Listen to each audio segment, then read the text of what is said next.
Bueno, pues buenas tardes a todos, todas. Gracias por acompañarnos.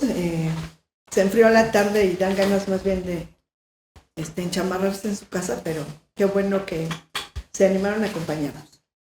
Vamos a presentar este libro que también le dejamos por ahí unas tarjetitas porque es electrónico, es de descarga libre. Y se llama Tendederos, irrupción de las estudiantes en el claustro. Y es un estudio de 10 instituciones de educación superior en México. Es un libro coordinado por la doctora Lourdes Pacheco Ladrón de Guevara, que no está acá, pero que lo presentamos en Ecosur porque una de las 10 instituciones que participó en ese estudio es el Colegio de la Frontera Sur. Y en ese sentido, bueno, pues nos sentimos parte del esfuerzo de este proyecto, que es un proyecto que duró 3 años. Bueno, en realidad 4, porque en el 2021 recibimos un apoyo para diseñar el proyecto. Y luego lo apoyaron y duró 22, 23 y 24, ¿no? Son de estos proyectos que la Administración Federal pensó que si se hacían proyectos de largo aliento, que además tuvieran no solo objetivos de investigación, sino también de incidencia, íbamos a lograr resolver problemáticas de relevancia social, como es el caso de la violencia de género y juvenil. Entonces, bueno, hoy nos acompañan 3 colegas con una larga experiencia en el trabajo de investigación en diferentes tipos de violencias que suceden en nuestras instituciones de educación superior. Entonces las voy a presentar muy brevemente para después darles la palabra y que nos compartan pues sus reflexiones respecto a este libro. Primero aquí a mi izquierda está la doctora Cristel Ayanegi León, que ella es doctora en Desarrollo Humano, maestra en Comunicación Estratégica, maestra en Administración de Instituciones Educativas y licenciada en Comunicación con especialidad en Relaciones Públicas y Publicidad. Es profesora de tiempo completo de la Universidad Intercultural de Chiapas, autora de artículos con temas de género, educación, comunicación e interculturalidad. Es integrante de la unidad de enlace de igualdad de género de la Universidad de la Intercultural. Sus líneas de investigación son políticas públicas y violencia de género, comunicación organizacional en los pueblos originarios, tercer sector en México, desarrollo humano en la educación actual, y es integrante de la Red contra la Violencia de Género en las instituciones de educación superior, Reconstruir. Luego, después tenemos como invitada a la doctora Florencia Peña Saint Martín. Ella es licenciada en Antropología Física de la Escuela Nacional de Antropología e Historia, mejor conocida como la ENA, maestra en Medicina Social por la Universidad Autónoma Metropolitana en la Unidad Xochimilco y doctora en Antropología Sociocultural por la Universidad de Florida, Estados Unidos. Desde 1995 ha sido miembro del Sistema Nacional de Investigadores e Investigadoras. Actualmente en la ENA es responsable de la línea de investigación Antropología Física, Salud y Sociedad y del cuerpo académico del Programa de Mejoramiento del Profesorado. CESEP, ENA, CA2, Diversidad Biosocial Contemporánea. Funge como editora en español de la revista electrónica bilingüe Medicina Social. Sus temas de investigación son las relaciones entre la biología humana, la salud y la dinámica de la sociedad, mobbing o linchamiento emocional en el trabajo y salud de jóvenes estudiantes de licenciatura en antropología. Sobre estos temas ha realizado trabajo de campo, presentado, compilado, publicado libros y diversos trabajos, así como dirigido grupos de investigación y tesis de grado. Y la tercera comentarista de nuestro libro es la doctora Elizabeth García Cervantes. Ella es técnica titular C, adscrita al Grupo Académico Estudios de Género y responsable de la Unidad de Igualdad de Género e Inclusión en el Colegio de la Frontera Sur, en su sede de San Cristóbal de las Casas, Chiapas. Es licenciada en Psicología por la Facultad de Estudios Superiores Zaragoza de la ENA, maestra en Estudios de la Mujer por la UAM Xochimilco, doctora en Psicología Social por la UAM Iztapalapa y cuenta con un diplomado en Intervención en Crisis por la UNAM. Es co-coordinadora y cofundadora de la Red contra la Violencia de Género en las CIES, Reconstruir, y del Comité Académico de los Encuentros de Discusión y Análisis de Estrategias de Intervención a la Violencia por Motivos de Género en las CIES. Sus líneas de investigación son violencia por razones de género, activismos y feminismo. Entonces, pues bienvenidas, colegas. Pues yo les cedo la palabra para que nos digan sus impresiones de este texto, ¿no? Ok, perfecto. Bueno, pues muchas gracias, Angélica. La verdad es que ha sido muy grato leer este libro y sobre todo creo que es más grato darle difusión, porque hay muchas cosas que ahí se plantean que vale la pena que se conozcan, que se sigan analizando, visibilizando y demás. Bueno, pues a mí me tocaron los primeros capítulos, los últimos, entonces voy a empezar. Lourdes Consuelo Pacheco Ladrón de Guevara, ¿no? En su introducción, Tendederos, el griterío de las estudiantes de 10 instituciones de educación superior en aras de justicia, me parece que toca temas muy importantes, ¿no? Como al inicio a las estudiantes, por ejemplo, no se les escuchaba, ¿no? Había una negación de lo que ellas estaban señalando y además había una amenaza y un castigo por lo que empezaban a visibilizar. Entonces creo que es una introducción bastante amena que permite comprender y repensar a las estudiantes como quiénes son las que escuchan a las estudiantes, ¿no? Como en primera instancia eran entre ellas quienes escuchaban, quizá alguna profesora, pero difícilmente las autoridades, que son las personas que pueden hacer cambios a nivel institucional, pues eran quienes las escuchaban, ¿no? Lourdes un poco nos explica que estas quejas que las estudiantes iban haciendo, pues se vuelven quejas rutinarias, ¿no? Que sí parten del dolor, del desazón, pero que también son un grito para la inconformidad de lo que venían sucediendo en las instituciones. Y esto es importante porque no solo se visibiliza la violencia que estaban atravesando, sino también las faltas de acción de la institución, las ausencias, las omisiones, la revictimización, y creo que esto ha sido parte fundamental. También lo que nos menciona en esta introducción, que es bastante amplia para contextualizar todo lo que va sucediendo en el proyecto y cómo van a aterrizar en los casos de diferentes universidades y dos en específico que tiene que ver con centros públicos de investigación, es que no solo son las estudiantes, ¿no? Sino que también hay grupo de académicas que son las que están acompañando, que son parte fundamental y que se cruzan en un contexto de la instalación de unidades de género, que ahí me parece que es importante y que todavía, por ejemplo, hay mucho campo de análisis, ¿no? ¿Cómo van a ser estas relaciones, ¿no? Ella plantea que han sido relaciones de mucho acompañamiento, de cómo se suman, cómo además siguen presionando, digamos, entre estas tres esferas, ¿no? A las instituciones, pero creo que hay todavía muchos retos por ahí. Y bueno, pues después ya nos habla un poco de cómo va a ir presentando los capítulos, la sistematización de las quejas que llegan a ser a través de 10 instituciones, que nos tocará ahorita hablar un poco de ello. En los primeros siguientes 2 artículos, después de la introducción, me pareció muy bueno que me quedara, yo creo que hasta lo hice intencionalmente, sin tanta claridad, ¿verdad? Porque justo abordan los 2 centros públicos, que para mí ha sido muy interesante. A diferencia de las universidades, yo vengo a trabajar en una universidad y entonces sí te encuentras con un montón de diferencias. Y creo que estos 2 artículos permiten mostrar, que las poblaciones son diferentes en los centros públicos, que solo van hacia la población de maestría y doctorado, y eso hace que las características de esta población, pues primero sean menores, que estén con una beca que quizá ya no les permite tener esta voz tan abierta como las estudiantes más jóvenes a nivel licenciatura, que también presentan edades más grandes, ¿no? Más adultas, que quizá tienen hijas, hijos, que están casadas, ¿no? Y eso también les coloca en otra posición. También los centros de investigación, por lo menos estos 2 que se abordan, que es el CIAD y el ECOSUR, tienen una cualidad que tienen sedes en diferentes estados, ¿no? Que también en algún momento lo tocarán estas autoras, de los retos que se enfrentan a partir de esto, ¿no?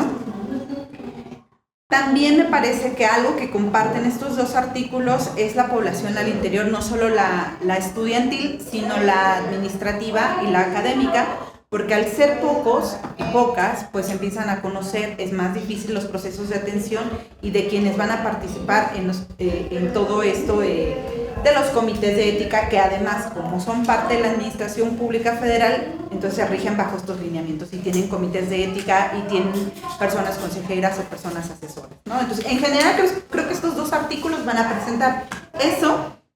Con respecto al primero, que se llama Romper el silencio, las respuestas formales e informales ante la violencia de género en el CIAT, escrito por María José Cubillas, Sandra Elvia Domínguez, Elba Abril Valdés, Rosario Román Pérez, María Elena Carrera Lugo. Bueno, estas autoras lo que van a hacer en este capítulo es documentar y analizar las respuestas formales e informales sobre las denuncias de violencia de género recibidas por el estudiantado, el personal académico y administrativo, para cumplir con dos objetivos principales, ¿no? Analizar estos casos y proponer posibles soluciones. Ellas en la parte de su metodología explican que hicieron uso de entrevistas, de talleres vivenciales y de una encuesta digital. En estas entrevistas fueron aplicadas a 10 personas que tienen que ver con los procesos de atención, a 2 personas que tenían procedimientos en curso antes de un protocolo con el que cuentan ahora, que es el protocolo de atención a casos de acoso y hostigamiento, y una en un proceso de atención, ¿no? Entonces, bueno, van a documentar todos los tipos de violencia y esta ruta crítica que siguen, y los procesos, instrumentos e instancias que cuenta el CIAT para ello. En los talleres vivenciales hacen una parte de sensibilización y presentan un diagnóstico realizado en 2022, y en la encuesta digital hacen un rastreo sobre evaluar la campaña Desarticulando las Violencias, Tejiendo Coincidencias. Participaron 104 personas de la comunidad. Entre sus resultados, me parece que es importante, una vez más, como reiterar las condiciones de la comunidad del CIAT. Ellas hablan de que esta comunidad, un poco como les mencionaba, pues tiene características específicas, que es una población más pequeña en comparación con universidades, lo que no permite, digamos, como este ejercicio de los tendederos tal cual, ¿no? El personal docente y administrativo tiene pocas áreas de recreación. Ellas explican que de hecho la cafetería ya no existe, ¿no? A pesar de las propuestas y las motivaciones porque se mantuviera, y esto implica que tengan cada vez menos espacio de convivencia, aunado también a una condición geográfica, ¿no? Hasta de clima, ¿no? Como ahora, ¿no? Que de repente pues ya con este frío pues uno ya no sale, ya no convive tanto y demás. Una de las cosas que en el CIAT hablan como elemento principal es radio pasillo. Lo que dicen es, aquí es muy difícil que un tendedero exista, que además se dé claramente la explicación de cómo han sido los casos, pero todo lo que sabemos es a partir de radio pasillo. Esa radio pasillo justo es la que pues hablamos todo el tiempo y decimos, oye, ya te enteraste de tal cosa, no sé qué. Y ellas dicen, bueno, pues es que es paradójico que el CIAT tenga un pronunciamiento de cero tolerancia contra el acoso, que tenga un código de ética, pero que además se reportan 0 casos atendidos de violencia, ¿no? Y entonces, ¿qué pasa con todos los casos de los que hablamos en Radio Pasillo? A partir de esta metodología que ellas utilizan, principalmente en los talleres, hablan de algunas propuestas de solución que tendría que hacer la institución para poder atender esto, y la primera de ellas pues, es la capacitación y sensibilización a través de diversas estrategias, cápsulas informativas, conversatorios, informes, demás, ¿no? Hablan también de visibilizar las violencias, y no solo la violencia emocional, sino también la violencia que puede presentarse en diversos ámbitos, de diversos tipos, y no solo en la que está establecida en la relación hombre-mujer, sino que también se pudieran retomar aquellas violencias que se ejercen entre mujeres, entre hombres, entre las personas de la diversidad sexogenérica. Informar y evidenciar los casos de violencia que se presentan, y bueno, tener como la claridad de que esto es a partir de un ejercicio de poder, por lo cual habría que reestructurar el CIAT para que esto pueda transformarse. También proponen, ¿no?, que los agresores, por ejemplo, que las personas agresoras sean suspendidas de sus actividades o lleven seguimientos de terapia para poder reintegrarse al CIAT. Que la institución promueva mejorar el clima laboral a partir de diversas actividades, informar sobre las consecuencias para las personas que ejerzan violencia, y crear un espacio o una zona segura donde exponer las situaciones que se han vivido, ¿no? Esas autoras enfatizan que ante los delitos de violencia de género se considera una justicia rápida, pronta y expedita.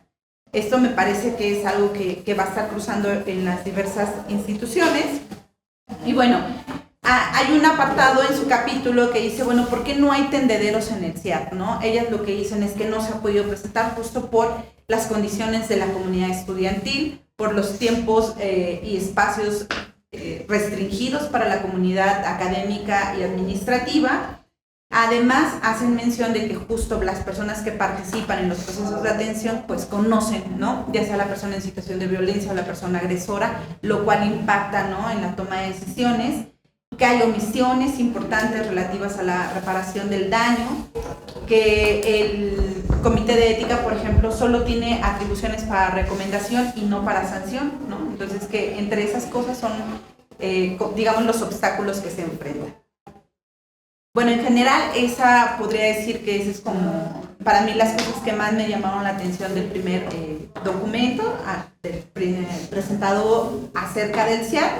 El segundo capítulo se llama Más allá de los tendederos, denuncia y protesta de la violencia de género en contra de estudiantes de posgrado en el Colegio de la Frontera Sur, presentado por Angélica Aremi Evangelista, que lo tenemos aquí, y Ramón Abraham Mena, también está por acá del público, pero vamos a hacer preguntas. Y bueno, en este capítulo, además de que para mí fue súper interesante porque creo que da cuenta mucho de lo que se vive hoy y de lo que también no está hoy, ¿no? Entonces creo que nos permite contextualizar. Y bueno, él y ella se proponen documentar y reflexionar sobre el surgimiento e irrupción de las acciones de la colectiva de mujeres estudiantes del Colegio de la Frontera Sur en el contexto de movilización y protesta contra la violencia de género en México, pero en particular también en Chiapas, ¿no? En la introducción que dan, pues justo van analizando cómo también a Chiapas llega a veces un poquito más tarde, ¿no?, como toda esta movilización. Pero llegan, ¿no? Y creo que también es importante ver cómo llega acá. Hacen también hincapié en justo cómo la población estudiantil encuentra ciertas restricciones y riesgos ante la protesta. Entonces me parece que es importante desde ahí también pensar cuando hay cuando no hay justo estos movimientos y entenderlos desde ese lugar, ¿no? Porque a veces es muy fácil como decir, ay, no, pues es que las estudiantes ni hacen nada, ¿no? Ni se quejan ni nada, pero hay todo un contexto que les impide también, ¿no? Bueno, algo que sucede en Ecosur y que además es súper curioso, yo cuando empiezo a llegar me doy cuenta que una de las cosas más cotidianas, digamos, pues es el correo, ¿no? O sea, toda la comunicación va por correo electrónico, la mayoría de ellos, y justo lo que dice en este artículo es eso, ¿no? Que ha sido como el medio privilegiado para poder hacer una denuncia.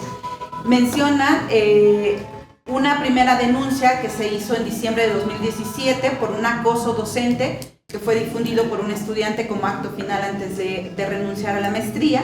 Y este mismo medio del correo electrónico es el que usa la colectiva de mujeres estudiantes para denunciar los casos de acoso, violencia y hostigamiento que se vivía en Ecosur en estos momentos. 7 días después hay otra denuncia por este medio y es porque habían estado dando unos talleres de contención ante la pandemia de COVID, pero la persona que estaba impartiendo esos talleres empezó a generar una serie de comentarios ofensivos y estereotipos negativos del género y entonces se hace nuevamente una denuncia sobre estos comentarios que hay y se pide el cese de estos talleres, así como dar respuesta al comunicado de las compañeras, ¿no? Entre las demandas que se pedían, pues era crear de forma prioritaria y urgente un reglamento o normativa que incluya sanciones estrictas a conductas y acciones de violencia de género, formular un compromiso de cero tolerancia que todas las personas que integran Ecosur pudieran firmar, conformar un comité encargado de velar por el cumplimiento de ese reglamento, demandaban a Ecosur que se comprometa a dar seguimiento a las denuncias, brindar acompañamiento y debida atención a las compañeras estudiantes y la formación consecuente, ¿no? Estas demandas de 104 estudiantes, el 30 de octubre, logró una sesión extraordinaria con el comité de docencia y bueno, pues Aquí vemos justo lo que se decía en la introducción, ¿no? Cómo a partir de la protesta se puede llevar a que la institución actúe y promueva acciones. Sin embargo, en esa primera sesión pues no se logró un protocolo que respondiera a estas demandas, y entonces lo que se hace es invitar a la abogada feminista Andrea Medina, quien empieza todo un proceso colectivo de la elaboración de un manual de atención ante la discriminación por motivos de género, la violencia de género, el hostigamiento y el acoso sexual y laboral en ECOSUR. Esta colectiva, además, su presencia permite visibilizar otros casos, ¿no? También como una denuncia a los hechos violentos que estaba llevando a cabo un profesor, y se pide la pronta pues actuación de la institución, ¿no? La Dirección General hace dos pronunciamientos y se informa el 7 de marzo que ha rescindido laboralmente al profesor, ¿no? En ese mismo contexto, del 8 de marzo, la colectiva crea una página de Facebook y desde ahí se hace lo que podríamos decir un primer tendedero. Sin embargo, como no había otras formas de presentar estas acciones o estas protestas, desde la parte académica se promueve un tendedero más guiado, más acompañado, y se llama Tender lazos contra la discriminación y la violencia. Es un tendedero híbrido que se propone con la participación de las personas de toda la comunidad de ECOSUR. Participan 64 personas, sin embargo, no todas, colaboran en la elaboración de este tendedero, ¿no? A través de una herramienta virtual llamada Jamboard, ¿no? Que permitía visibilizar un nombre y que se viera quién estaba poniendo esos comentarios. Sin embargo, fue muy difícil como lograr esa participación. En ese ejercicio, y a partir del análisis que hacen del tendedero virtual y de este híbrido que logran con la comunidad de ECOSUR, bueno, se encuentran algunos tipos de violencia, como la violencia psicológica, encuentran, por ejemplo, en el ámbito docente, la misoginia y el sexismo contra las estudiantes, la violencia sexual, ¿no? De hecho, les llaman hostigadores sexuales seriales debido a que año tras año cometen estos actos y pues no reciben ningún castigo o ningún llamado de atención, ¿no? Acoso sexual, pero también se refirieron experiencias previas o aquellas fuera de ECOSUR, debido también porque, bueno, pues las compañeras iban entrando a ECOSUR y entonces traían como estos relatos a nivel licenciatura. También se refiere la violencia de género a nivel institucional, es decir, como estas ausencias y estas omisiones en la atención a las denuncias, la falta de acciones concretas. Y otra de las cosas que a mí me parece importante de este artículo es que justo hablan de una denuncia de la violencia de segundo orden. Es decir, que las personas que acompañan casos también reciben señalamientos, también reciben indirectas, también reciben tipos de violencia. Bien, más adelante, cuando hablan de los actores exhibidos, bueno, hacen referencia a que justo en algunos momentos en que se han puesto nombres, pues sí señalan directamente a algunas personas investigadoras, principalmente a nivel cuando son tutores, ¿no? De alguna, o directoras de tesis, ¿no? Principalmente. Con respecto a las respuestas formales e informales ante la protesta, la colectiva de mujeres estudiantes hacen un análisis principalmente de algunos puntos, en particular de la demanda 1, crear de forma prioritaria y urgente un reglamento, normativa, que incluya sanciones estrictas a conductas y acciones de violencia. En este apartado es cuando hablan justo del manual de actuación, que se empieza a trabajar de manera colectiva y que parece que impacta, por lo menos a nivel posgrado, y tiene como cierta recepción, digamos, ¿no? Se logra acceder, se logra colocar ciertas cosas, pero también genera una sensación de que ahora entonces las estudiantes son las que reciben como los mejores principios de atención, mientras que al personal se le está dejando de lado, ¿no? Me parece que también es algo paradójico porque justo debido a que ECOSUR pertenece o se alinea con toda la administración pública, pues era quien tenía los procedimientos más claros. Otra de las cosas que sí se hace también como un llamado muy claro es informar los resultados de la atención de casos, ¿no? Algo que ha estado presente en este artículo es justo que no se hace claramente cuántos casos se han atendido ni a qué resultados llegan. Entonces podemos ver justo que esta parte del manual de actuación que se genera ha sido en respuesta a las demandas estudiantiles.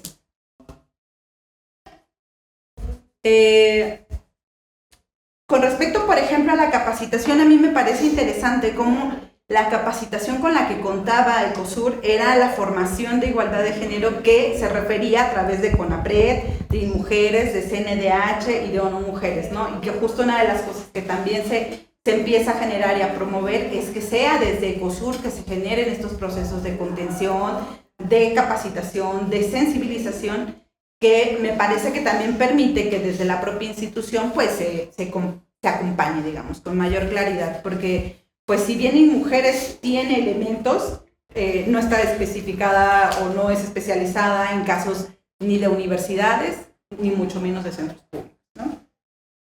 Ok. Y entonces, algo que también hacen aquí notar es que, por ejemplo, al estudiantado sí se le pide que ingrese con una capacitación en igualdad de género, ¿no? Casi obligatorio, mientras que al personal docente no. Entonces, como también podemos llevar estas políticas de manera equilibrada, tanto para el estudiantado como para el personal docente y administrativo. Se hace también un llamado a que las evaluaciones para el personal docente no se consideran, a pesar de que muchas de ellas han estado señaladas o señalados como personas agresoras. Ya como parte que se van acercando un poco al final del texto, dicen, bueno, ¿y qué hacemos con eso que se puso en el tendedero? Con ese ejercicio que se llevó a cabo, ¿qué podrían hacer? Y entonces vuelven a convocar a un taller, ¿no? En noviembre de 2023, participan 37 mujeres, 2 hombres y una persona no binaria. Y bueno, a partir de esto es que se empiezan a generar una serie de propuestas a diferentes niveles, a nivel individual, a nivel comunitario, a nivel institucional, sobre lo que deberían de hacer. Y a mí me parece muy bonito, y me quedaría como en la parte individual, justo de los compromisos que la gente de COSUR muestra, ¿no? O sea, que entonces se interesarían y se comprometerían con la capacitación, que generarían redes, que generarían confianza, ¿no? Que podrían escuchar a quien se acerque y les cuente actos de violencia. Entonces creo que también habla de que la comunidad está justo como en ese momento de tomar decisión, de tomar acción para poder transformar una vida diferente en COSUR. Y bueno, en general creo que yo lo dejaría ahí como para seguir trabajando y dialogando. Gracias. Gracias, Elizabeth. Muchas gracias por tu lectura también. Pues fue así como para ella una introducción, ahora que es titular de la Unidad de Igualdad, por lo atípico que solemos ser los centros públicos, ¿no? Compartimos muchas características con otras instituciones de educación superior, pero también particularidades. Bueno, ahora le daré la palabra a Florencia. Gracias, buenas Bienvenida, noches. Florencia. Sí, pues bueno, yo quiero felicitar no solamente de la publicación del libro, que obviamente sí es como, pues a mí me parece que qué bien que se analicen estas propuestas de una manera sistemática y en 10 universidades distintas, pero también por el proyecto. Yo creo que esperamos más publicaciones de ese proyecto, que nos la sigan difundiendo, por favor.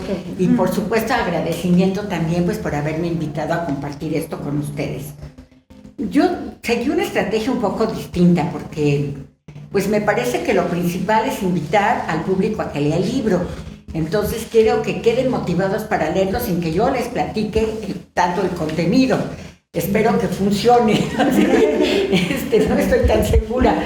Y también me parece importante pues partir, bueno, de lo que a veces se obvia, que yo sí creo que las universidades, no es que yo lo crea, o sea, la bibliografía y la realidad soporta que las universidades son instancias arcaicas, absolutamente patriarcales, jerárquicas, antidemocráticas, que reparten el poder de una manera súper diferente, donde los alumnos y las alumnas aparte de inserción bastante reciente, como dice Araceli Mingo, intrusas en la universidad, ¿no? Se incorporan a estas estructuras y pues luego son actrices y actoras y a la vez víctimas de esta misma dinámica, que pues sí, o sea, yo sé que no es siempre lo que nos interesa estar analizando, pero siento que sí es un marco que está allí invisible, estructurando las relaciones de las comunidades académicas, ¿no? Pues sí se los puedo decir que uno pues también, por más que no quiera, lo ve en movimiento esto que les digo, ¿no? Entonces, pues bueno, otra cosa que es importante es, bueno, hasta muy reciente fecha y gracias a las luchas de las propias mujeres, es que se logra como romper ese silencio, ¿no? Pero yo también creo que debemos de pensar cuáles han sido las respuestas fundamentales. Las respuestas fundamentales han sido burocratizar el asunto. Yo creo que así ha sido, sinceramente, ese es mi punto de vista personal y me hago responsable de esa aseveración. ¿Qué se ha hecho? Protocolos, instancias, defensorías de defensa de la universidad, códigos de ética para todos los servidores públicos, órganos de control, sepsis. La respuesta ha sido burocratizar el asunto. Yo, sinceramente, pues qué bueno. Yo, por ejemplo, esta experiencia que también leí porque conozco a Angélica y Abraham y me dio curiosidad que habían planteado, la verdad, pues qué bueno que se hagan otras cosas. También en la Ibero veo que, bueno, lo que me tocó leer a mí, pues sí se implementaron talleres, etcétera, pero es muy poco común que suceda eso. Otra cosa que también pasa es que como cuando ya sucedió el hecho, entonces es que se vuelve visible y siento que se hace bastante poco como justo para prevenir que el hecho suceda. Yo creo que eso sería lo ideal, pero bueno, pues de todas maneras eso me parece que es un marco muy importante. Con el resultado o con la sentencia por estas estructuras patriarcales, diría Abraham, hay un pacto patriarcal que está en movimiento, sinceramente sí. Y bueno, ya ustedes en fecha reciente recuerdan esta alumna que realmente fue violada por uno de sus compañeros, que aceptó que la había violado y que la junta no sé cuál decide que no le puede quitar el derecho a la educación a él. Y entonces pues se arma un movimiento en todas las UAMs y entonces siempre sí lo expulsan. Y yo no quiero que, pues sí, digo, esto que había hecho era realmente bastante grave, pero también digo, acaba por ser, pues primero te perdono y luego sí te sentencio. O sea, ahí lo que yo creo que se muestra es esto, que no tenemos todavía los mecanismos bien afinados. Aunque qué bueno que tengamos la posibilidad de reflexionar experiencias concretas en 10 instancias distintas, ¿no? Bueno, a mí déjenme ver si de las cosas... Bueno, también celebro esto. Yo creo que este tipo de acciones, aunque son controversiales, porque sí lo he logrado valorar, pero estos 16 días de hacer visible y que este evento se inscriba dentro de esos 16 días, pues sí. Yo sí creo que sí tenemos que hacer todo lo posible por hacer esto un elemento central al cual además excede las aulas, que ese es otro problema también, ¿no? Nosotros lo estamos analizando dentro de la universidad, pero en realidad son estructuras que están en la sociedad en general. Muchas de nuestras estudiantes mujeres también sufren violencias en sus casas, en el transporte, en la vida pública. Y yo no sé, ahí es una discusión cuánto se tiene que hacer responsable las universidades o no. No está muy bien contestado. Y bueno, yo también creo que después de todos estos años de protocolos, que además son muy recientes, pero hoy sí ya prácticamente toda universidad tiene el suyo, y instancias muy diversas, aunque existen estas intenciones de la NUYES de tratar de ponerle orden al desorden, pero cada universidad puso las respuestas que pudo, y a eso también me parece un mérito del libro, que se analizan casos, ¿no? Porque yo también digo, cualquier evento social, hasta la pandemia de COVID, llega y dependiendo de tu postura en la topología social de qué eres, quién eres en ese momento, con qué estructura, te afecta de manera distímbola. Y las universidades no son una excepción. Aquí lo van a ver ustedes, como cada universidad hizo lo que pudo, respondió como pudo y no hay homogeneidad en el asunto, ¿no? Pero sí, pues esto es un marco general que yo creo que no se puede soslayar a la hora en que estamos viendo estos casos concretos. A mí me tocaron 3 universidades que fueron la Ibero, la Universidad Autónoma de Yucatán, la famosa UADY. Yo viví en Yucatán 10 años, así que me gustó mucho leer ese texto. Y la Universidad Autónoma de Nayarit. Bueno, el de la Ibero se llama, que también es interesante, fíjense en los títulos, jóvenes organizadas transformando nuestra comunidad, los tendederos en la Ibero. El de la UADY es Más allá del tendedero, reflexiones desde la experiencia de la Universidad Autónoma de Yucatán, de Leti Paredes y de Rocío, a las cuales también las conozco bien. No quiero estudiar con miedo, es de la Autónoma de Nayarit, los tendederos en la Universidad Autónoma de Nayarit. Entonces, bueno, hasta eso, pues ahí está como una promesa de que nos van a desarrollar, ¿no? Yo les recomendaría mucho también que leyeran, bueno, eso no me va a tocar a mí, sino creo que a ti, pero me parece que Lourdes Pacheco hace una síntesis al final muy interesante, que yo les recomiendo que la lean. Yo les digo que no les voy a decir mucho los secretos para que se motiven a bajar el libro y leerlo. Y bueno, sí requiero que como antropóloga, yo soy antropóloga, como ya dijo Angélica, pues me parece que hacer estudios de caso fue un acierto, porque se resaltan muy bien las especificidades, los contextos, las dinámicas, las capacidades de respuesta, de protesta de cada universidad, que son disímbolas, ¿no? Y bueno, pues también creo que el de la Universidad de Sonora también se los recomiendo mucho, porque hace toda una historia de los tendederos y de dónde vienen las protestas, ¿no? Y bueno, dicen que en 2016, o sea, de fecha muy reciente, comienzan como los tendederos, aunque la misma, pues ha habido distintas expresiones, o sea, los Me Too, por ejemplo, que yo no sabía que había habido uno de Me Too Académicos Nayarit. Yo sí sabía del Me Too Académicos, hasta recuerdo haber leído, porque pues todo lo que pude, porque sí, también era inmenso, además aumentaba por minuto, ¿no? Entonces, bueno, es como muy obvio, todo el mundo coincide, pero yo les voy a decir al final qué creo que sucede, ¿no?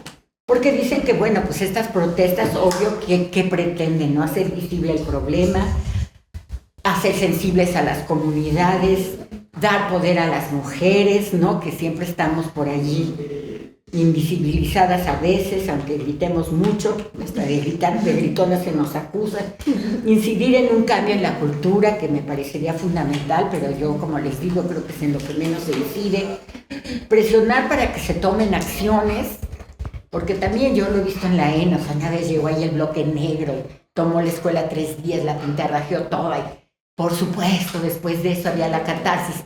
Se baja la ola, ¿qué pasó? Volvimos a lo mismo, o sea, tristemente, pues, pero bueno, porque no hay un cambio en la cultura, hay una reacción frente a un hecho extraordinario. Pero bueno, presionar para que se tomen acciones, crear redes de apoyo, influir en la opinión pública, etcétera, ¿no? A mí me parece, bueno, mejor si se los voy a adelantar ahorita. Yo quería decir al final, pero ya no me aguanto, que la verdad a mí lo que me parece que es, que a mí me cuesta mucho trabajo entenderlo, pero también creo que estas feministas de la cuarta ola, lo que son sobre todo es transgresoras. A mí me cuesta mucho trabajo entenderlo, verlas romper allí las puertas con marros, y los tendederos mismos son muy controversiales, ¿no? Yo he visto gente que absolutamente está en desacuerdo, que se acusa sin juicio, que no se le da a la gente, ¿cómo se llama? La presunción de inocencia. Pero yo creo que estas nuevas identidades femeninas son eso, atreverse a hacer lo que tienen prohibido hacer, lo que nunca se espera de las mujeres que hagan, ¿no? A veces me dan ganas de preguntarle a algunas, no me vayan a dar un arraso, pero ¿realmente están conscientes de eso o uno las ve desde afuera? Y yo digo, sí, ¿no? Eso es como ahora siento que están en el derecho a transgredir lo que se espera de ellas, ¿no? Y bueno, entonces voy a rápidamente a decirles lo de la Ibero, ¿no? Pues, por ejemplo, a mí me parece que en la Ibero se analizan tres tendederos, y yo veo claramente que otra cosa que es común a todos los tendederos que analizan en estas 3 instituciones, es que todos son promovidos por mujeres previamente organizadas. Hay una organización femenina ahí. Hasta el mismo nombre, que ustedes saben muy bien que en general se llaman colectivas en femenino, no colectivos, me parece eso mismo, ¿no? Es como a transgredir hasta el lenguaje. Y bueno, ahora pues esta parte, pero también creo que una vez hecho el tendedero, pues también yo sí creo que impacta dentro de la identidad de las mujeres, no solo las que, pues, y sí también creo, como dicen casi todos los textos, que las empoderan. Bueno, ya están empoderadas, digo yo también, se organizan y lo hacen, pero sí tienen, todos estos tendederos tienen atrás un grupo de mujeres que lo promueven, ¿no? Entonces, bueno, en la Ibero son los que se llevan a cabo 3. Ahora se combinan mucho entre presencial y virtual. En la Ibero es uno presencial y luego muy moderno, los otros 2 son con presencial y código QR. Así como ¿no? Bueno, y ellos mismos dicen, por ejemplo, el de 2020, crear espacios de escucha, que nos escuchen. Porque sí, también hay que reconocer, y yo lo veo que hasta haciendo las quejas formales, pues no sé, las instituciones en realidad no siento, pues eso que les digo, hay una contradicción entre la estructura patriarcal de la universidad como tal y la queja. Entonces, pues a los profesores de tiempo completo, que por lo que veo en los 3 casos son los que más acosan a estudiantes, ¿no? Y es acoso sexual, pues, pero definitivamente hay los sindicatos, hay estas estructuras, hay las alianzas, es mi cuate, la emocionalidad que se pone en marcha y está el pacto patriarcal, o sea, pues no, a ellos los vamos a salvar, sea como sea, lo cual está pues medio terrible, pero pues es lo que estamos analizando, o sea, definitivamente, ¿no? Entonces, bueno, primero se quieren hacer escuchar. Después, en 2022, ya quieren exhibir violencias, pero sin generar confrontaciones. Yo creo que eso es imposible. Pues bueno, si balconeas a alguien en un tendedero, pues ya lo estás confrontando. No digo que sea justo o injusto, sino que como que no lo quiero confrontar, pero bueno. Y presencial y código QR, el de 2023, y allí ya quieren hacer visible el abuso que está ocurriendo. Y luego, ¿quiénes son los que los más denunciados? Profesores. Aquí es interesante que también surgen profesoras mujeres, pares, exalumnos, o sea, pares son otros compañeros, y personal administrativo en último lugar. Sobre todo abuso, violación, bueno, eso sí ya me parece muy terrible, pero sí hay que ser aquí un caso de violación, acoso, abuso sexual, abuso físico. Y una cosa que aprendí en este que se llama groomer, que son engaños por internet.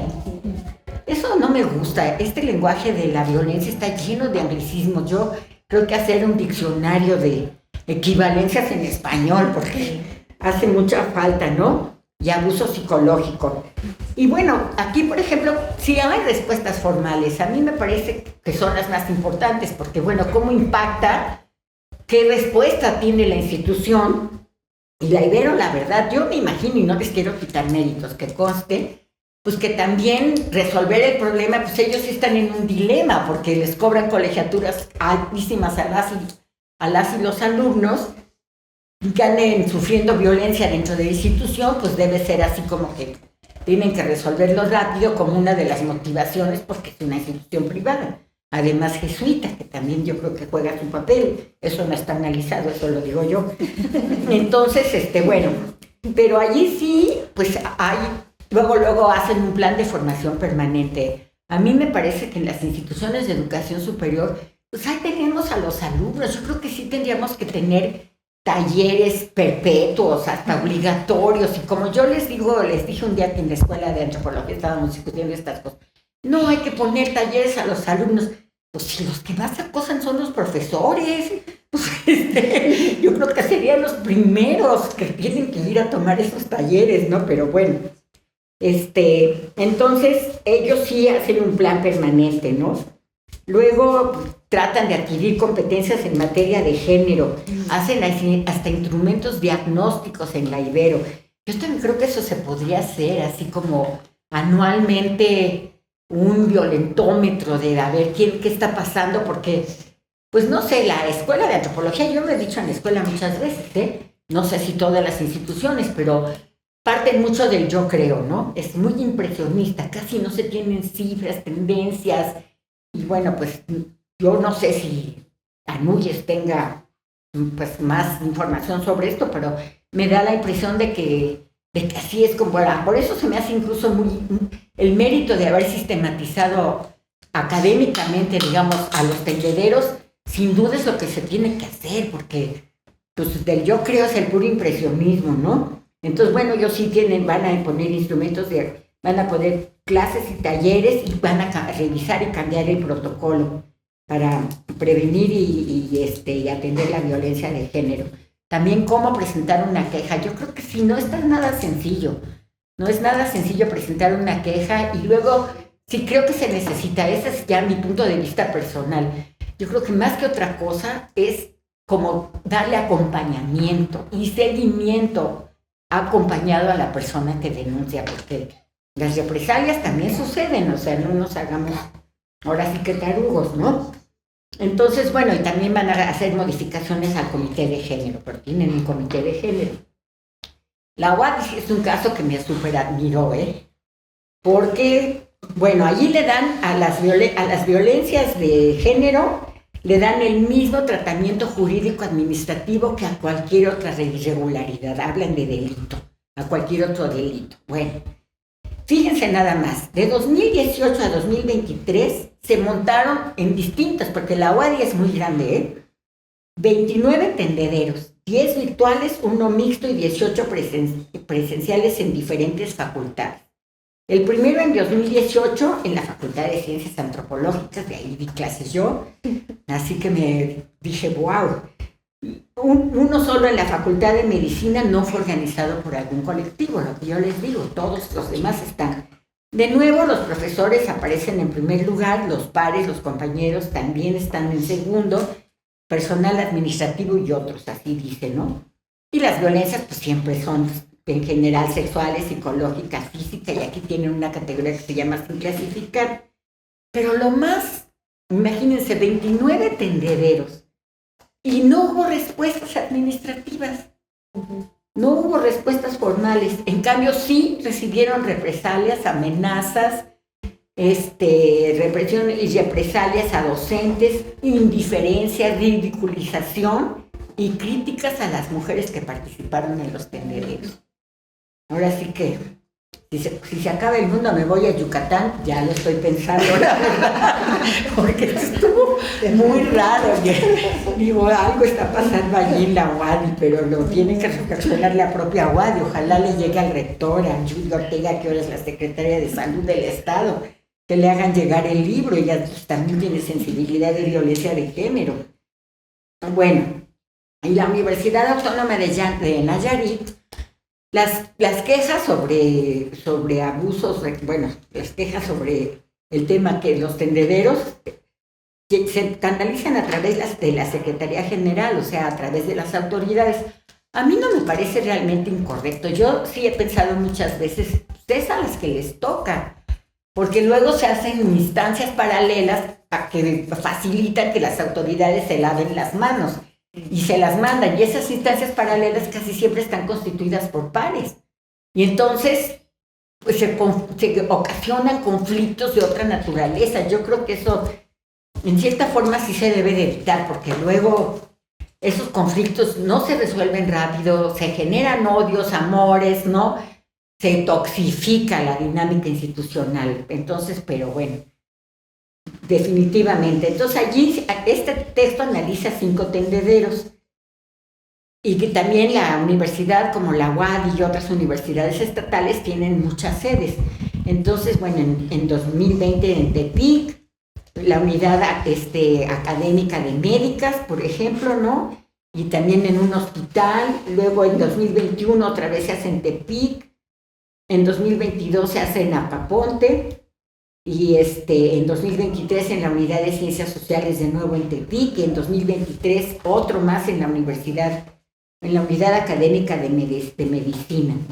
Y bueno, de nuevo, ¿quiénes son denunciados? Los profesores en primer lugar, los pares en segundo, personal administrativo masculino, personal externo, que eso también en la escuela pues, es una vendimia interna, ¿no? Entonces, pues hay mucha gente que no es de la ENA, pero es habitante habitual de la ENA. En la escuela no están acusados de, pero me imagino que eso se refiere al personal externo, la verdad.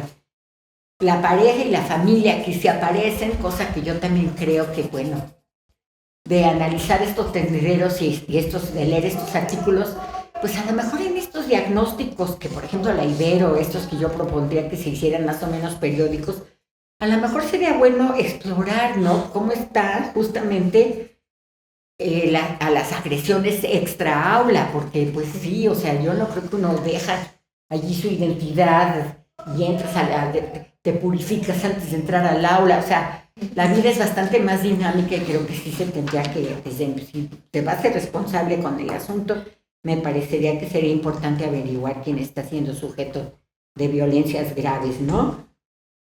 Bueno, las respuestas, bueno, las violencias de nuevo, pues en la misma lista: acoso sexual, abuso sexual, estereotipos patriarcales, misóginos y machistas, que también pensaría, yo no sé si a través de Anúñez, que Angélica está muy metida en eso, se podría como hacer porque también cada quien, pues yo también, si cada quien usa sus indicadores, pues lo que pasa es que no son comparables, lo que encuentro en una institución y en otra, ¿no?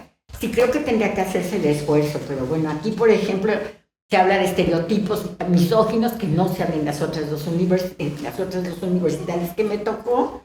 Acoso cibernético, que se habla aquí en la de Nayarit, que ahora me parece muy importante, ¿no? Porque también, pues sí, ya nuestra vida atada a las redes, sobre todo después de la pandemia, no creo que vaya a tener vuelta para atrás. Y bueno, las respuestas formales, aquí luego dicen que prometieron mucho y hicieron muy poco, pero bueno, se anuncia la creación de un mecanismo de investigación para los casos denunciados en los tendederos, que luego, pues, también eso pasa con los tendederos. Bueno, ¿qué pasa después de la denuncia? Yo les puedo decir, pues, por ejemplo, en la escuela de antropología, que es los que he vivido más cerca, después no pasa nada. Creo que tendría que acompañarse de denuncias formales, pero quién sabe también si pase algo. En realidad es un terreno muy pantanoso el acoso sexual en las escuelas, ¿no? Y bueno, que dice que se va a crear un protocolo, y sí se creó en el 2021, se va a crear una comisión de derechos universitarios, y lo que sí sucedió es que se estableció una ventanilla de atención a las violencias en el año de 2021, algo es algo. Bueno, entonces, yo también no sé, una variable que no vi, y la verdad a mí ahora sí que la vida fue la que me puso sobre esa pista, es pues que no se analiza como la diferencia de edades entre el profesorado y el estudiantado. Y se los digo porque uno de estos tendederos en la escuela denunciaba a un profesor que tengo 50 años, 40 de conocerlos, estamos de las dos. O sea, yo entré a la ENA, pero en las licenciaturas en el 76 él habrá entrado mucho antes de que muchos de los que aquí presentes hubieran nacido, pero él habrá entrado como en el 74, un poquitito antes que yo. Entonces tenemos los años de conocernos, y salió en un tendedero, y entonensme lo encontré en Perisur de pura casualidad, y ahí va, el hombre estaba lívido. Tú me conoces, Florencia. Entonces le dije, platicando con él, pues porque sí es cierto, o sea, yo, bueno, ya iba a decir un nombre, no, él, bueno, diré Miguel, no se llama así, pero yo lo conozco y de veras, ¿no? Pero platicando con él, sí nos dimos cuenta, él sí es como de esas gentes muy físicas, ¿no? Yo desde que yo lo conocí, cuando éramos chiquitos los dos, sí es de lo que te encontrabas con él en el pasillo y era capaz de abrazarte así, caminar contigo en el pasillo. Y pues eso que para él era súper normal, llamémosle, pues yo sí le dije, no, pues ya no hagas nada de eso, por favor. Porque sí es verdad que a lo mejor en esas épocas, para uno con otro contexto de relaciones de género, yo no me sentí, además veía que lo hacía con todas, ni siquiera es que, ay, me lo hizo a mí, ¿no? Pero yo pienso que si ahora le hace eso a las alumnas, más de alguna alumna se puede sentir agredida físicamente. Entonces, bueno, entonces me parece que es una variable a considerar, y yo creo que sería bueno recomendarles a los profesores algo así. Si de algo les sirvió esa conversación, pues fue para eso. Le digo, no, pues revisa cómo. Yo desde que estaba estudiando el doctorado recuerdo un profesor, Antonio Oliversmin, ese sí se los puedo decir. Ellos tenían una cosa que se llamaba horas de oficina, entonces a esas horas tenía que estar en su cubículo a fuerza. Si tú como alumno alguna consulta, ya sabías cuáles eran las horas de consulta. Y fíjense, esto era a finales de los 80. Desde entonces él me dijo, yo no cierro la puerta ni amarrado, porque con que una alumna se sienta tantito agredida va a poner mi posición en peligro. Entonces, bueno, esa es la otra parte, la parte masculina, que está, pues ojalá algún día se investigue, ¿no? Pero bueno, la verdad es que también, pues sí, les cambiamos, ahora sí que como decíamos Ibáez, cuando ya se sabían las respuestas, les cambiamos las preguntas y a veces las responden súper mal y a veces no, pues son súper mala onda, o sea, no voy a negarlo, pero sí existe, pues por ejemplo con Miguel, mi hipotético Miguel, pues sí valoramos mucho eso, ¿no? Bueno, sí, es que ya revisa y haz cosas, ya no hagas cosas que estabas acostumbrado a hacer y que ya no son políticamente correctas hoy. Y yo creo que eso es también bastante importante de analizar. Pues bueno, muchas gracias. Muchas gracias, Florencia. Siempre muy provocadora con lo que le suscita la lectura, pero también generando nuevas interrogantes y nuevas vías. Hay varias propuestas ahí ¿no? Por ejemplo, trabajar con los victimarios también, ¿no? Cómo miran este fenómeno. Y bueno, yo después retomaré algunas cosas que me llaman mucho la atención. Entonces, ahora le vamos a dar la palabra a Cristel. Cristel, adelante. Muchas gracias. Pues yo quiero agradecer principalmente estar invitada hoy aquí. Para mí es un gusto compartir esta mesa con gente como usted, con esa calidad académica también. Y pues hacerme parte de estos 16 días de activismo en contra de la violencia en las mujeres. Reconocer ese trabajo que está haciendo el Ecosur creo que es muy importante. Ninguna institución creo que nos hemos atrevido a hacer algo tan grande y es admirable, de verdad. Muchas felicidades, muchísimas gracias. Y coincido con muchas cosas que dice Florencia y me salta, que es muy provocadora. Claro, esta parte de describir la institución como una parte muy pues representativa del patriarcado y decir, pues claro, por eso estamos en esa situación, en esa lucha constante en la misma institución. No creo que sí ha sido muy complicado. Y la parte que comentabas burocrática, pues sí, todo a veces se hace más largo, un poco más complicado, aunque yo difiero en el sentido de que tiene que haber un por dónde, ¿no? Quizás se van a cortar los caminos más adelante, pero ahorita sí se necesitan este tipo de rutas largas para recorrerlas y ver qué cosa no está funcionando y poder acortarlo. Y yo celebro que hayan estos protocolos, este tipo de cosas que se pueden ir haciendo ahora. Antes no existía nada de eso, ¿no? Y ahorita con el hipotético Miguel yo digo, pues sí, antes era muy padre que llegara el profesor y nos abrazara, pero la historia entre el 74 y el 2024 han habido cosas muy graves en ese lapso de tiempo y entonces las mujeres ya no podemos estar tan tranquilas de que un profesor nos abrace así nada más. Es algo como que se nos prenden todos los foquitos rojos. Y ha habido, porque hay una gran historia detrás de todo eso, ¿no? Entonces, también, pues sí, reconocer que antes se vivían otras cosas, pero en el contexto de hoy eso ya no es viable por todo lo que ha sucedido en esa brecha. Y bueno, a mí me va a tocar hablarles un poquito acerca de Sinaloa, de Colima, de Michoacán, y traigo también aquí un poco de acordeón para no perdernos tanto. También leí el artículo que ustedes hicieron y me gustó mucho, me parece muy profundo. Hay cosas que por ahí todavía se podrían ir y seguir investigando y creo que se me hace muy interesante.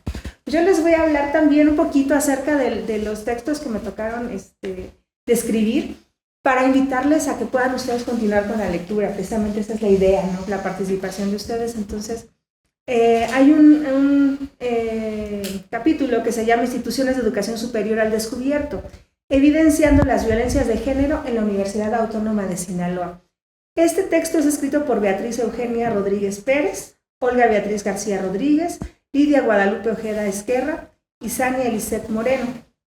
El texto, que la verdad yo agradezco mucho que en general todo el libro tiene como que va acompañado de muchas gráficas, varias figuras que tienen un nivel pues muy bueno de fotografía y de imagen, que eso ayuda mucho también a la lectura y eso les va a ayudar también a comprender todo lo que se va relatando ahí en el texto. Este texto aborda la visibilización de las violencias de género desde una perspectiva obviamente feminista, resaltando su impacto en las instituciones de educación superior y específicamente en este sentido pues en la Universidad Autónoma de Sinaloa. El capítulo habla que proviene del proyecto de investigación PRONACE, que busca analizar las violencias de género y juveniles en instituciones de educación superior. O sea, todo lo que va conllevando a las generaciones pues más entre el 2018 y 2022 más o menos, y van incorporando voces de las personas afectadas. Su objetivo es desarrollar soluciones y respuestas a las institucionales para prevenir y atender estas violencias, influenciando políticas especializadas. Yo creo que sí, como decíamos anteriormente, es parte de ir a veces buscando ciertos caminos. Parece burocracia, pero hay que ir buscando algunas cosas que nos vayan haciendo coincidir en los espacios para poder garantizar la seguridad de las personas dentro, sobre todo, de instituciones de educación superior, instituciones de educación en cualquier nivel, pero bueno, en este sentido, en instituciones de educación superior. Habla en su enfoque metodológico, pues utiliza métodos que me gustó que hablaran de los cuantitativos y los cualitativos y que fuera bajo la teoría feminista, ¿no? Ya que se analizan algunos indicadores de violencia y propuestas de prevención de las estudiantes. Entonces eso para mí fue algo que fue rescatable, este tipo de enfoque que se da en el capítulo. También de los problemas sociales, pues reflexiona sobre las limitaciones al acceso de las mujeres a una trayectoria digna en la educación superior, lo que mencionaban hace ratito, ¿no? A veces incluso pagas por estudiar en un espacio y no tienes garantizado ahí la dignidad del estudio, del espacio seguro a donde se supone que vas a formarte de manera profesional, y existen algunos otros factores que te van a impedir por una u otra cosa. Tú vas con una meta, con una intención, y hay otras circunstancias que a veces te limitan, y ahorita podemos conocer, desgraciadamente, muchos casos de feminicidio dentro de las instituciones de educación superior por los mismos compañeros, por los mismos, las personas sentimentales que conocimos dentro de esas instituciones. Entonces, creo que es muy relevante también este tema que hable desde ahí. El posicionamiento que hace este capítulo pues aborda desde las perspectivas tanto política como acciones para desentrañar la problemática, y también de manera científica estos diagnósticos de la situación, que eso lo hace también muy interesante. La estructura de este documento habla de la teoría feminista, les decía, de las acciones institucionales y también de las manifestaciones informales. En cuanto a la teoría feminista, pues bueno, esta teoría ayuda a definir las violencias de género como vulneraciones de los derechos humanos.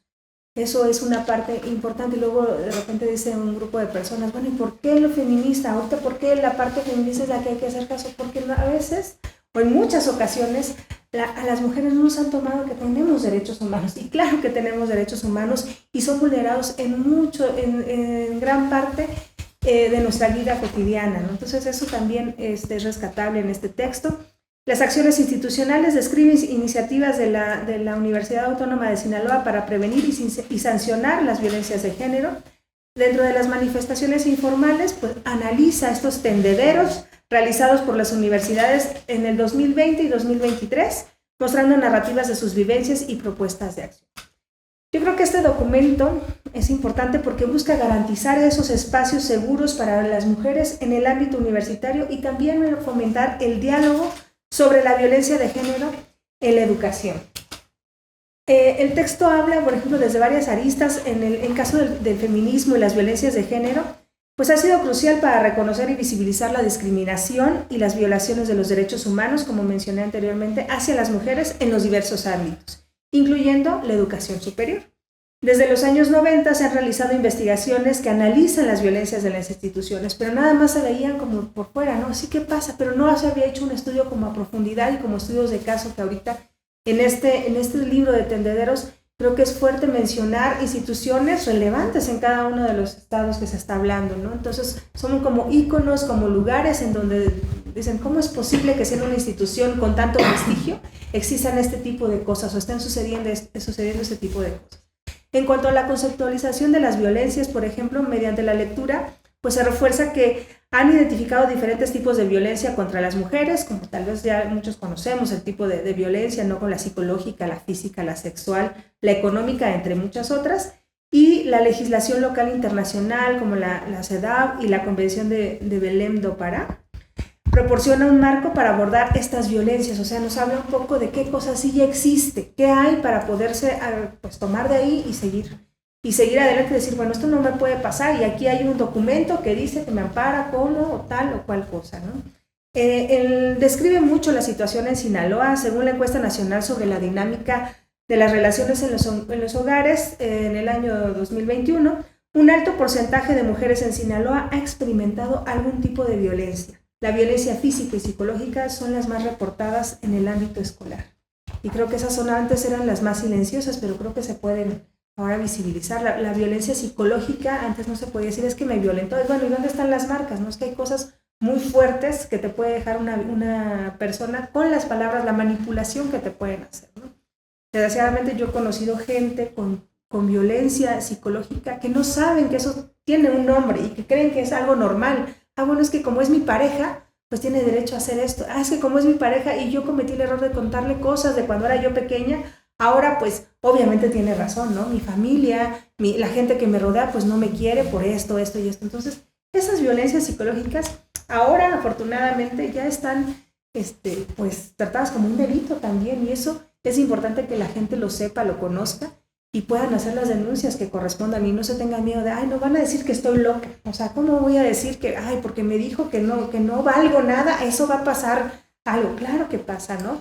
El violentarte psicológicamente y también económicamente es algo muy fuerte que la gente debería de saber, que puede ir a denunciar, y que esas personas que usan este tipo, el gaslighting también, que se menciona mucho en otros espacios, el de, no, eso no sucedió, no pasó, estás loca, ¿cómo crees? Esa es una violencia psicológica muy fuerte que la hemos normalizado como que, no, pero es que él dice que no pasó, yo creo que ella está exagerando. Entonces no es tanto a veces cómo sucedieron las cosas, sino también cómo las viviste, desde tu ser humano, cómo vives ese tipo de cosas, ¿no? Bueno, hablando de las acciones institucionales que ha hecho la Universidad Autónoma de Sinaloa, pues ha implementado programas y reglamentos para prevenir y atender la violencia de género, destacando el reglamento para prevenir, atender y sancionar el hostigamiento y acoso sexual. Se han creado comités de igualdad y se han realizado diagnósticos para identificar problemáticas específicas. Creo que eso en la mayoría de las instituciones son algunas medidas que se están tomando. Muchas de ellas se están haciendo desde la parte nada más política, para cubrir espacios, es real, sí, para cubrir, yo ya tengo mi protocolo, yo ya tengo mi reglamento, y a veces no funciona, ¿no? Que también por acá adelante lo voy a mencionar. Por su parte, los tendederos, como una forma de protesta, pues se han convertido en un mecanismo de denuncia pública, tanto en la Universidad Autónoma de Sinaloa como en las demás universidades que hemos estado hablando, para visibilizar precisamente las violencias de género en las instituciones de educación superior. Estas manifestaciones de los tendederos pues permiten a las estudiantes compartir sus experiencias y crear redes de apoyo, que creo que eso ha sido muy importante, a pesar de que la denuncia no ha tenido, esa denuncia pública no ha tenido un efecto como tal, porque lo dicen, bueno, sí está en el tendedero, pero tiene que venir acá y nos tiene que volver a contar cómo sucedió, qué pasó, esa parte de la revictimización también. Creo que lo bueno que pueden tener estos tendederos es que crean redes de apoyo, que hay gente que se une a esto, que hay gente que se anima a hablar también. Creo que eso ha sido muy importante. Y esto ayuda a desafiar el sistema patriarcal y la cultura del silencio en las instituciones.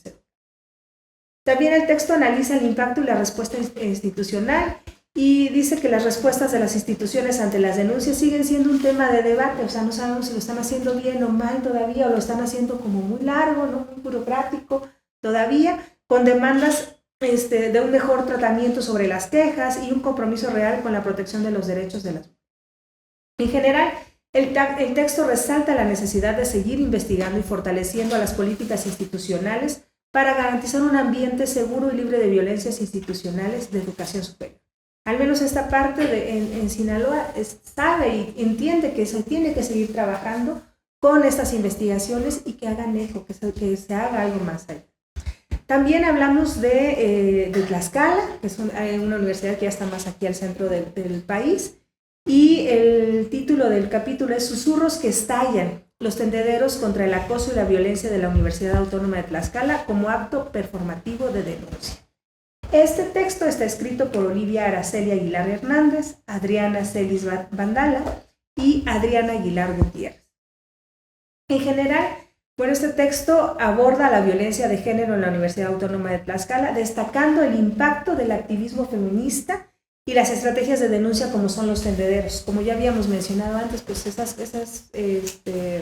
mujeres organizadas que de alguna manera pues deciden armarse de valor para poder realizar estos tendederos e invitar a otras personas que tengan una denuncia, que no se han atrevido a hacerla de una manera formal, pero que esto es alzar la voz de alguna manera, ¿no? Se habla desde varias aristas como la violencia y la reacción comunitaria. En este caso, la violencia hacia las mujeres en la comunidad universitaria genera un desconcierto, ¿no? Dicen que hay indignación y hay impotencia. Y yo creo que yo también cuando estaba leyendo el libro, pues había muchísima indignación de saber todo lo que sucede, y no solo por pensar en qué universidad se está dando esta situación, sino porque yo estando también en una institución educativa de educación superior, pues veo a las chicas, ¿no? Que a veces se prefieren callar. Nosotros estamos en la Universidad Intercultural de Chiapas y llega mucha gente de comunidad y no saben a veces qué hacer. O a veces digo, ¿y por qué no hablas? ¿Por qué no dices? No, porque si no me van a sacar del círculo de amigos, porque ya no voy a pertenecer al círculo de amigos si digo que no me gusta la forma en que me toca, en que me habla, en que me dice. Y eso es como de repente un poco de impotencia, ¿no? Y ver todo esto que está sucediendo a nivel nacional, pues sí causa ese coraje, esa impotencia, indignación, todo lo que ustedes quieran pensar acerca de esto de manera negativa, ¿no? Se cuestiona la normalización del acoso, la impunidad que permite la complicidad entre hombres. Ya lo mencionaba Florencia hace rato, pues es mi compadre, que quede bien, total, ¿qué va a pasar? Pues decimos que eso no sucedió, le damos largas, hacemos silencio. Los tendederos como estrategia de denuncia han funcionado porque emergen como una forma de visibilización al acoso y al hostigamiento, proporcionando un espacio para compartir experiencias y buscar apoyo. Se relacionan con los movimientos #MeToo, ¿no? Y la obra de Mónica Mayer, promoviendo la denuncia pública. También esta parte del activismo y los testimonios, pues se recogen testimonios de mujeres universitarias que enfrentan la violencia, resaltando el papel del activismo como respuesta a la falta de acciones institucionales. O sea, no hay nadie que nos respalde, la institución no nos defiende, bueno, entonces esta parte del activismo va a hacer algo para que esto se pueda ir visibilizando. La creación de redes de apoyo, como les mencionaba, y el intercambio de experiencias son fundamentales para la recuperación y la confianza de estas personas que han sido agredidas de alguna manera. También se menciona a la impunidad y la complicidad institucional. Las denuncias a menudo son desacreditadas y los protocolos de atención son ineficaces. Por eso digo, sí existen, habría que ir viendo y modificando hacia dónde, contextualizando esos protocolos y viendo qué sí ha funcionado y qué no. Yo creo que eso ha sido una parte que todavía falta trabajar. Existe un pacto patriarcal que protege a los agresores, dificultando la implementación de medidas efectivas. Por ahí se encubren, hay mucho compadrazgo, por decirlo de alguna manera. Y se habla desde también este capítulo habla sobre propuestas y necesidades. Dice que se requiere un enfoque multidimensional para abordar el acoso, incluyendo la formación para el personal y la creación de protocolos que sea accesible y que sean efectivos, ¿no? Que se empiece a capacitar a los docentes, que se empiece a capacitar a la parte que atiende a los estudiantes, a la parte administrativa. La sensibilización de la comunidad universitaria es crucial para fomentar un ambiente de respeto y de seguridad. Yo creo que eso hace falta mucho, no solo para la parte con las mujeres, sino también para los jóvenes hombres, ¿no? Que no se sienten a veces seguros en una institución. Eso no debería de suceder.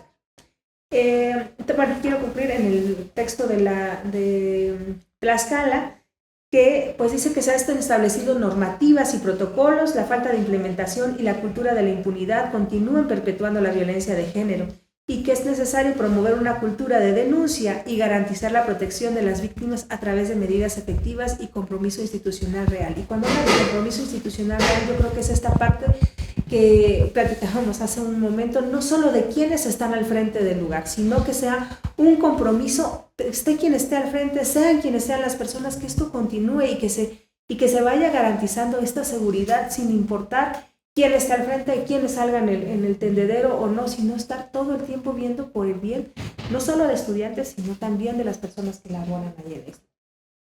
En el capítulo Tranquila hermana, llegó tu manada, me gustó mucho el título, ¿no? Manifestaciones y denuncias de jóvenes feministas en la Universidad de Colima.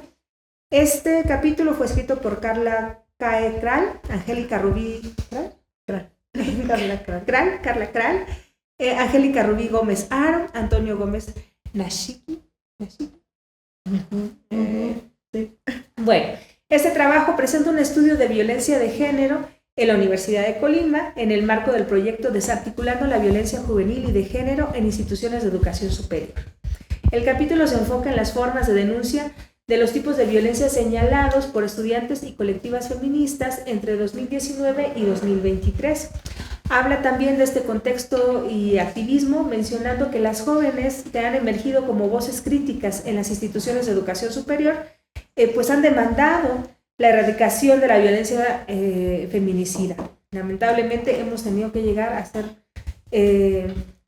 pues múltiples manifestaciones porque ya no queremos que haya violencia feminicida. Creo que eso es lo peor que puede suceder. Claro, el abuso sexual y la impunidad, pero cuando ves o te enteras de la muerte de una mujer y con esa hazaña, con ese dolor, con esa violencia, es algo que es como si tocas a una, tocas a todas. Es como si estuviéramos todas conectadas y nos lo hicieran a nosotras mismas. Pensamos en nuestras familias, pero también pensamos en nosotros, digo, en nuestras familias, en nuestras madres, hermanas, hijas, que podrían ser las que están en ese lugar. Y si es que eso no se vale, no se vale aquí, ni ahorita, ni en ningún momento, ni en ningún contexto. Ese odio con el que la gente comete a veces este tipo de crímenes es aterrador para muchas de las mujeres. Quizás a veces los hombres dicen, bueno, es que pues también es un asesinato, no, es que es algo que va mucho más allá. Esa hazaña con lo que hacen este tipo de actos es algo que no tiene nombre, creo yo. Se destaca la organización de acciones colectivas para visibilizar la desigualdad y el maltrato, reclamando el derecho a vivir sin violencia. También la cuarta ola del feminismo pues nos comenta sobre el activismo de las jóvenes en Colima. Se va enmarcando dentro de la cuarta ola del feminismo, caracterizada por el uso de redes sociales y una militancia interseccional. Se revalora el lema "lo personal es político", enfatizando la dimensión pública de los problemas que enfrentan las mujeres. Y sobre el marco institucional, pues habla de que la Universidad de Colima ha establecido un protocolo para la atención integral de violencia de género desde el 2019 y en respuesta a las demandas estudiantiles, pues ha creado también instancias como la Unidad para la Atención de Discriminación y la Violencia de Género, promoviendo la capacitación en temas de igualdad. La metodología del estudio en este capítulo, pues utilizaron un enfoque cualitativo, analizando publicaciones digitales y realizando entrevistas a estudiantes activistas para comprender sus experiencias y percepciones sobre la violencia de género. Y ya más a detalle ustedes van a poder leer cuáles fueron ahí pues las metodologías que fueron utilizando de manera puntual. En las manifestaciones y las denuncias entre el 2019 y 2023 se identificaron diversas formas de manifestación como tendederos de denuncias y protestas de fechas emblemáticas. Se documentaron casos específicos de acoso y violencia, mostrando respuestas activas a las estudiantes a través de redes sociales y acciones presenciales. Y bueno, el impacto de esta respuesta institucional pues han sido las manifestaciones que se han llevado a cabo, como la implementación de medidas institucionales, aunque persisten desafíos de efectividad, lo que decíamos hace rato, existen los protocolos, aunque no son tan efectivos, están, menos mal que no estuvieran, pero de ahí tendríamos que estar mejorando esa parte. Es necesario evaluar el impacto de los protocolos y garantizar su adecuada implementación para evitar la revictimización. El estudio resalta la importancia del activismo estudiantil y la visibilización de la violencia de género y la necesidad de un enfoque crítico en la educación. Se enfatiza la urgencia de una evaluación continua de las políticas públicas e institucionales y la transversalización de la perspectiva de género con los planes de estudio para fomentar un ambiente seguro y equitativo en la Universidad de Colima. Es decir, que se pueda ver incluso en la malla curricular qué debería ser mi ética en cuanto a las situaciones de género, y creo que eso sería muy importante. Ahorita hay políticas públicas al respecto, pero que se haga conciencia, que se hagan de manera adecuada. Y bueno, por último, de tendederos y sus tapitos al sol sobre la violencia de género en la Universidad Michoacana de San Nicolás de Hidalgo. Este capítulo fue escrito por Laura Yaneli Albarrán Díaz, Flor de María Gamboa Solís y Rebeca Aneli Rueda Caso. El texto analiza cómo las universidades, especialmente esta universidad de Michoacán, son espacios donde se perpetúan las violencias, discriminación y misoginia, afectando principalmente a las mujeres. A lo largo de los años, estas violencias fueron normalizadas hasta que los estudiantes comenzaron a visibilizarlas y a denunciarlas a través de estos conocidos tendederos. Se habla de la normalización de la violencia y creo que eso ya lo tenemos como muy identificado, y eso es bueno, ¿no? Durante décadas la violencia física, la verbal y la sexual fueron aceptadas sin cuestionamiento. Ahora sabemos que eso no es normal, eso debería ser diferente.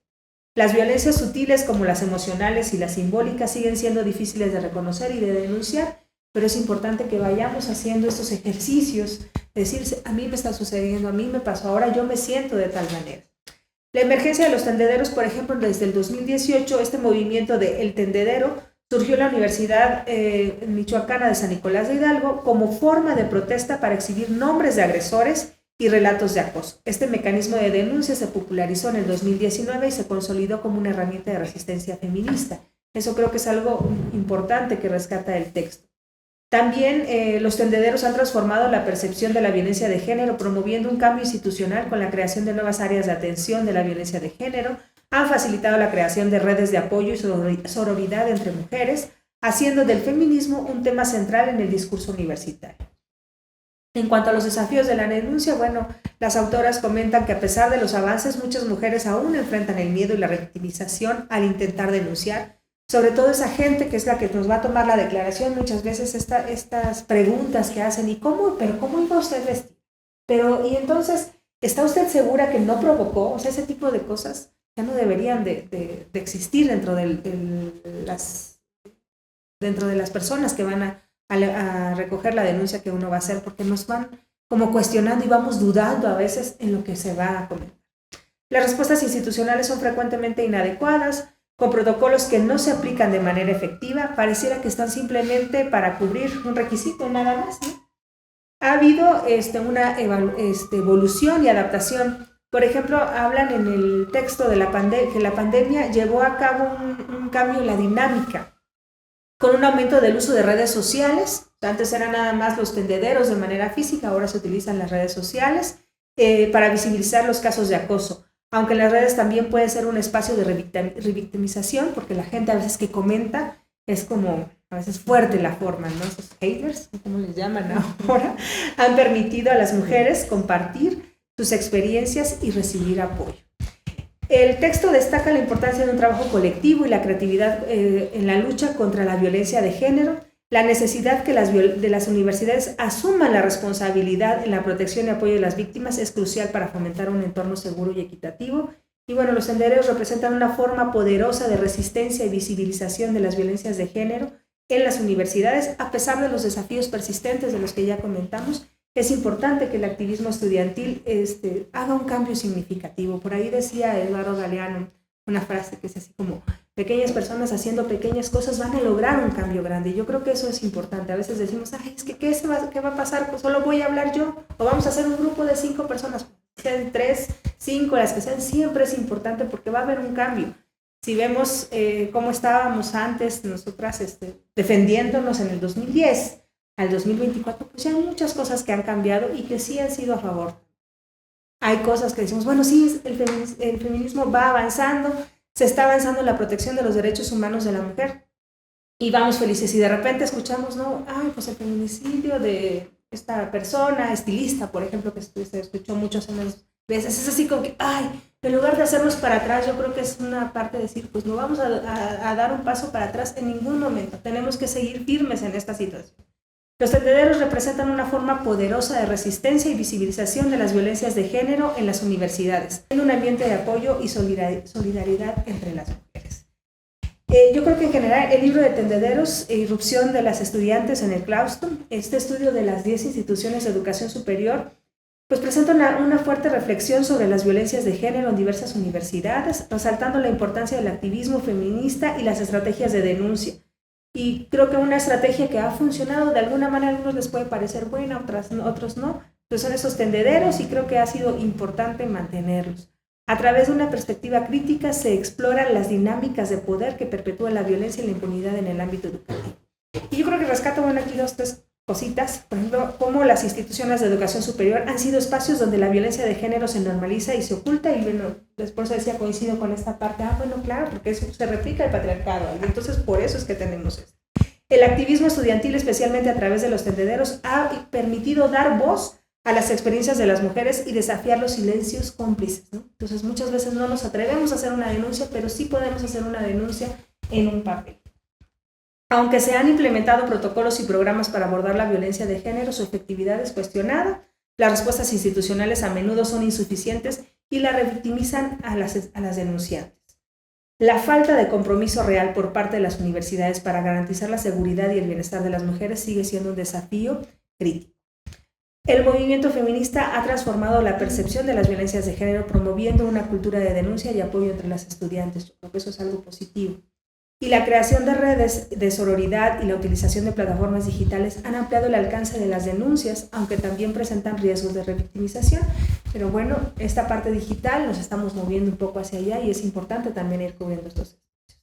Hay desafíos persistentes, a pesar de que hay muchos avances, como hemos mencionado, muchas mujeres aún enfrentan el miedo y la desconfianza al denunciar, lo que refleja la permeabilidad de la cultura patriarcal en las instituciones educativas. La necesidad de un enfoque multidimensional y la implementación efectiva de políticas son cruciales para abordar la violencia de género de manera integral. Y bueno, ya para cerrar nada más, quiero decir, en un mundo donde el silencio ha sido la norma, hemos estado normalizados por estar callados, que estar calladita te ves más bonita, dice por ahí un dicho, ¿no? Las voces de las mujeres se levantan desafiando la oscuridad con la luz de la verdad. Los tendederos, esos lienzos de valentía, se convierten en un grito colectivo que resuena en los pasillos de las universidades, transformando el dolor de un poderoso llamado a la acción. Cada relato expuesto es un paso hacia la libertad, un acto de resistencia que busca romper las cadenas de la impunidad y la violencia. Las jóvenes feministas, con su lucha incansable, nos enseñan que la sororidad y la solidaridad son nuestras armas más fuertes. Nos recuerdan que no estamos solas, que cada denuncia es un eco de esperanza que resuena en el corazón de quienes aún callan. Es imperativo que las instituciones nos escuchen, que asuman la responsabilidad y que trabajen para crear espacios seguros y dignos para todas. La lucha es por un futuro sin violencia en un camino que debemos recorrer juntas, porque cada paso cuenta, cada voz importa y cada historia merece ser escuchada. Juntas somos más fuertes. Muchas gracias. Muchas gracias, Cristel. Bueno, yo no voy a intentar, ya no voy a agregar más, ¿no?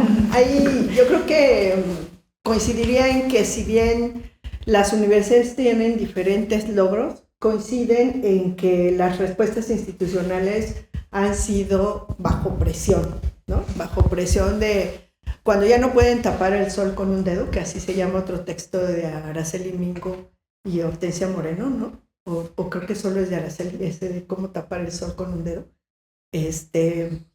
Cuando ya no pueden tapar como estos actos que son por todos, todas conocidos, pues es cuando actúan, ¿no?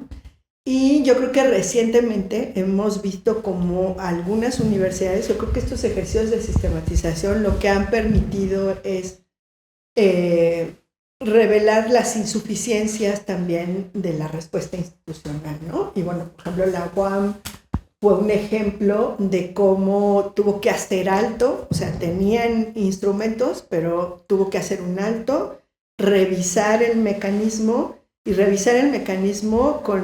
considerando las voces del estudiantado, pero también de otros colectivos, ¿no? Algo semejante pasó, por ejemplo, en la UNACH, aquí en Chiapas, ¿no? Había un protocolo, pero es un protocolo que fue insuficiente frente a una situación de feminicidio con una estudiante y entonces se sientan, pero además se sientan obligados porque las estudiantes paran la universidad, a pesar de que están en pandemia, paran la universidad y se ven obligadas las autoridades a sentarse, a dialogar y a revisar los instrumentos y a hacer instrumentos acordes, ¿no?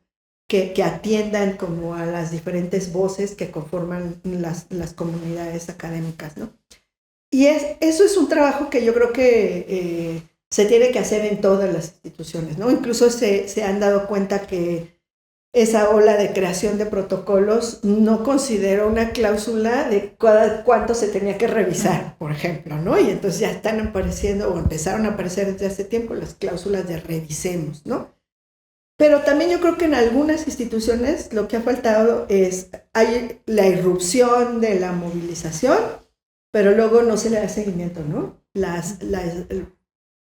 O desde mi perspectiva, ha faltado como también cómo se pasa la estafeta entre generaciones de estudiantes, cómo se deja la memoria Yo de alguna manera creo que contribuimos en Ecosur con hacer memoria de un momento en el que la irrupción de las estudiantes generó un cambio, ¿no? Pero ahí tenemos un documento que está en stand-by, porque ya no ha habido presión y pues lamentablemente quienes estamos adentro, pues intentamos hacer presión, pero no tenemos la misma fuerza, que no estamos, o sea, también se revela que no estamos organizadas, ¿no? Que no somos un solo bloque, ¿no? Que no nos afecta. Cuando al estudiantado le afecta, pues protesta, se levanta y no renuncia hasta que ve cambios, ¿no?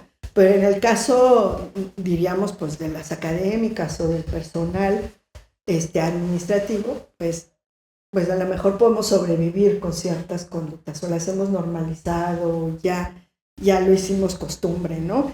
Y la otra parte que me parece que revela de manera muy interesante también el texto, ahora lo decía Cristel, es esto de, aunque nos intentaron como en el proyecto homogeneizar en el análisis, la particularidad sobrepasó. Y entonces había tantas diferencias que todas tuvimos que diseñar metodologías propias al contexto, propias a la dinámica que había tenido el fenómeno en nuestras instituciones de educación superior. Y eso también hizo una riqueza muy interesante, ¿no? Cuando se revisa el texto, pues se ve las diferentes posibilidades que ha habido. Y también en las respuestas institucionales me parece que hay muchas buenas prácticas, también se puede aprender, ¿no? O sea, yo creo que hay muchos ejemplos exitosos de lo que han hecho las instituciones como reacción, sí, y en algunos casos ha sido más afortunado que en otras, y que vale la pena como replicar, como reconsiderar, como retomar. Yo creo que también lo que ha faltado es que quien debería de leer esto no lo lee, que son las autoridades, o sea, porque al final, pues muchas de estas personas que hemos estado trabajando estos temas y analizándolos y tratando como de colocar los análisis como una forma de denuncia, ¿no? Como también dando seguimiento a lo que se pone en los tendederos, pues no tenemos el poder como para transformar a las instituciones, ¿no? Y quien sí tiene poder para transformar a las instituciones, pues no necesariamente Está sensible. o ha leído estos, ha leído y le hace sentido y ubica cuál podría ser su papel protagónico como para revertir estos escenarios que además son muy dañinos, ¿no? Al final también sabemos que muchas estudiantes, y ya lo decías, abandonan los estudios cuando estas situaciones se vuelven insostenibles en las instituciones, ¿no? Frente a una no respuesta, pues se vuelve insostenible permanecer en el espacio que compartes con tu agresor, frente a la omisión de la autoridad, frente a un miedo constante que se vive, a que pueda haber una repetición. Entonces, frente a eso, pues acaban abandonando, se ven obligadas a abandonar los estudios, y eso me parece que sobre todo en aquellas historias de instituciones, por ejemplo, como la tuya, ¿no? O incluso como la nuestra, ¿no?